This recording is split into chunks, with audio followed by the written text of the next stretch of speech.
प्रसाद कोण आहे? प्रसाद. मध्ये मध्ये टीव्ही व्हिडिओ चालू करू नका. मला इथे दिसतंय कोण चालू केलंय ते.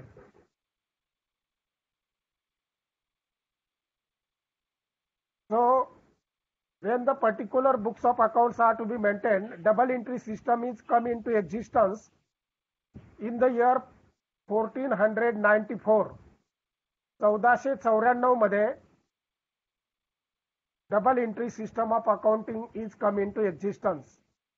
हे सगळं थोडंसं लिहून घेत चला, वह्या घेऊन बसा. The person who is invented the double entry system is Lucas Pacioli. The name of the person who has introduced the double entry system is Lucas Pacioli. Lucaspacioli. The name of the person is Lucas Pacioli, and he is a mathematician. He is the mathematician, and again he has come into the field of accountancy. So Lucas Pacioli is the father of accountancy. We know that we always say that the father of nation is the Mahatma Gandhi. India's father of nation, we said that Mahatma Gandhi.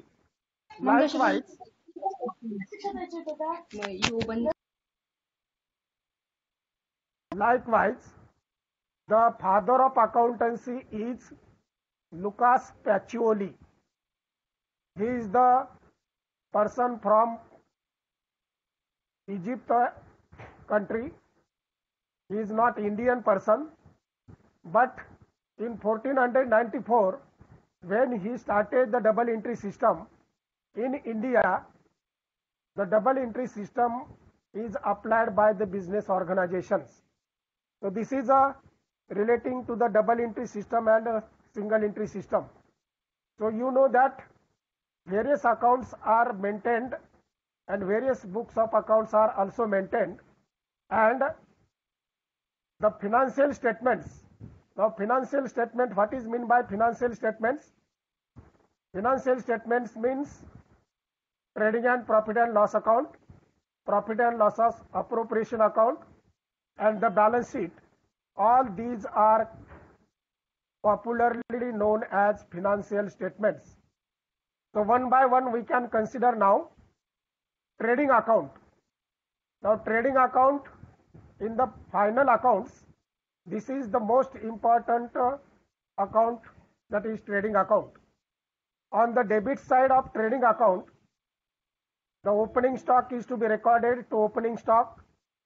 Then to purchases, whatever may be the purchases are made.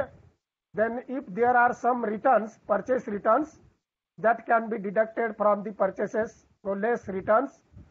Then wages, then other direct expenses that are to be recorded on the debit side of the trading account. Whereas on the credit side of trading account, by sales are to be recorded. After that, goods destroyed by fire, sometimes in a godown or in a store where the goods are to be stored, that place has to be caused by, that is destroyed by fire. Some goods are destroyed by fire. So this is to be recorded on the credit side of the trading account, that by goods destroyed by fire. Then the goods stolen by theft. Some goods are to be stolen by theft, that can also be recorded on the credit side of trading account by goods stolen by theft. And the closing stock, whatever may be the closing stock at the end, that is to be recorded on the credit side of the trading account by closing stock. Now, when we are making the total of trading account, credit side total is excess and debit side total is less. The difference is known as gross profit. मध्ये मध्ये कोणी बोलू नका, आपले sound चालू करू नका, घरच्यांचे आवाज मला येत आहेत, बोलू नका.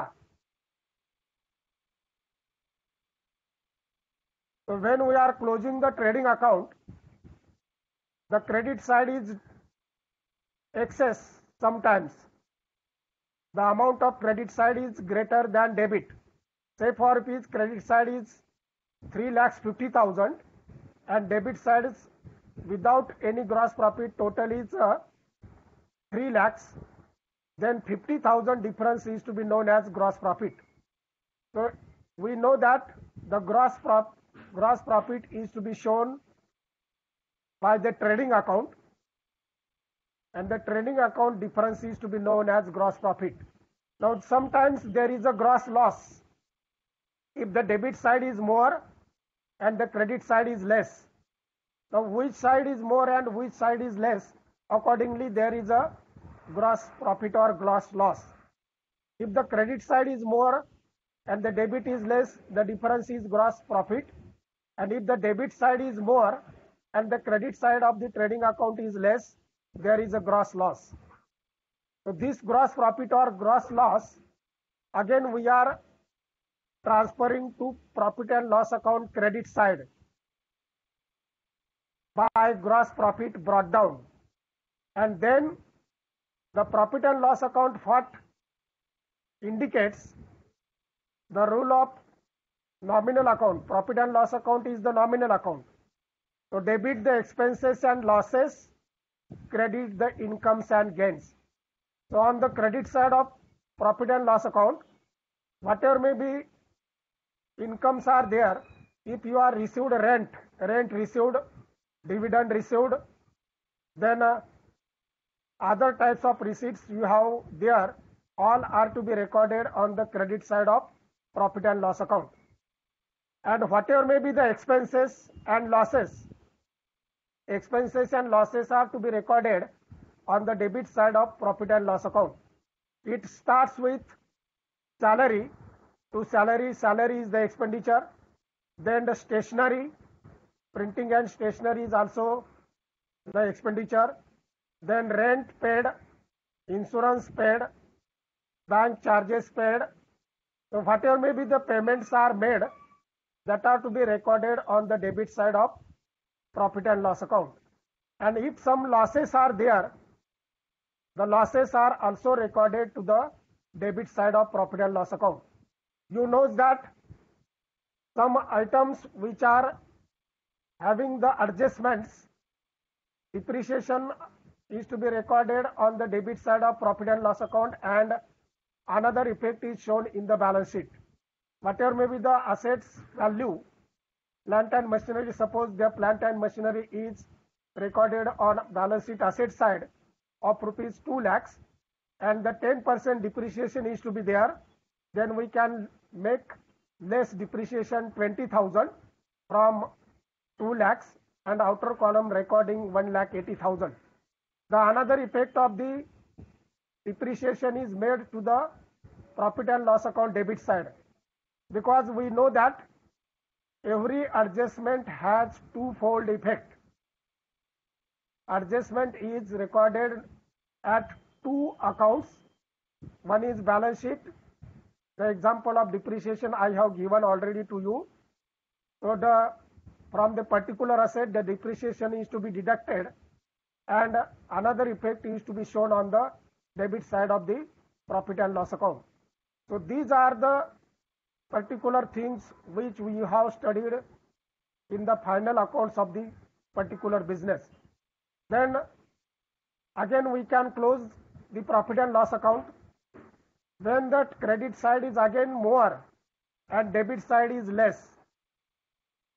There is a net profit that is to be recorded to net profit carried down, and if debit side is more and the credit side is less, then the difference of credit side is a net loss that is to be taken into consideration.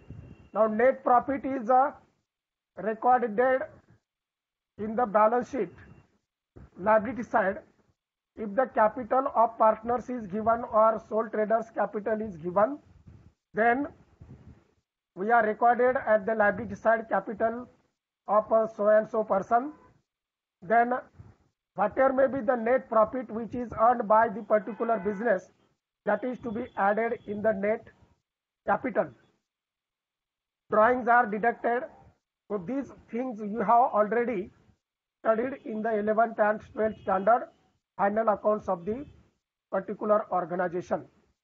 Then the balance sheet is to be prepared. Balance sheet has two sides.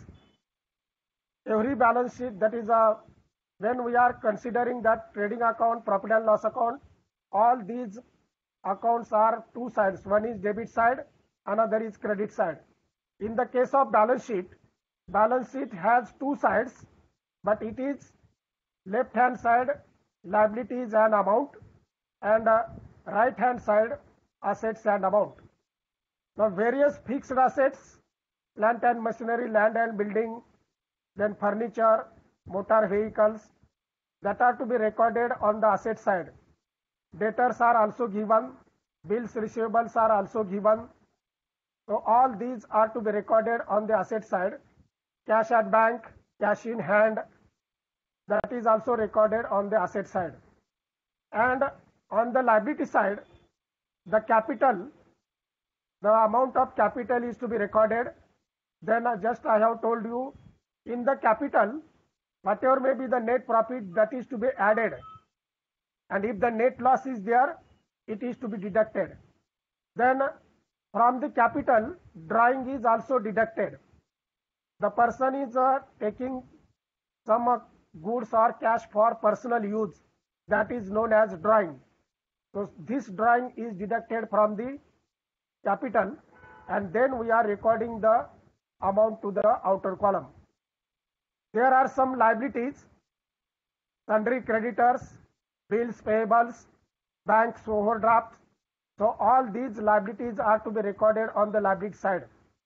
And if other outstanding expenses are there in the particular adjustment, if your outstanding expenses, outstanding salary, outstanding wages, outstanding rent, these are given, then all the outstanding are to be recorded on the liability side. And if the prepaids are there, prepaid expenses are deducted from the particular expenses, and that are to be shown on the asset side of the balance sheet. Prepaid rent, prepaid salary, prepaid wages. So if it is outstanding, then it is to be recorded on the liability side, and if it is a prepaid, it is to be recorded on the asset side. So these are some things which are to be very important in the preparation of final account. So what is final accounts? Again I told you what is meant by final accounts. Which accounts are prepared at the end of the year, that is known as final accounts. So final accounts are prepared if the year is started from 1st January, the year ending will be 31st December. That is known as calendar year. Calendar year is start from 1st January and ends on 31st December. Another type of year is financial year. Financial year, that is starts from 1st April and ends on 31st March. So the business organizations can use calendar year or financial year. If the 1st January to 31st December, the particular final accounts or statements are to be prepared, that is to be according to calendar year. And if from 1st April to 31st March, the accounts are maintained, that is known as accounting as per financial year. So this is again very important. And when the answer, that is a answer in one sentence, if you are asked what is the final accounts, your answer must be which accounts are prepared at the end of the year, that is known as final accounts. When you are going for interview, when you are asking by somebody as a commerce student or as a student of accountancy, if anybody is asked you what is mean by final accounts, then you don't say final accounts means trading and profit and loss account and balance sheet. This is not the answer. The correct answer is the accounts which are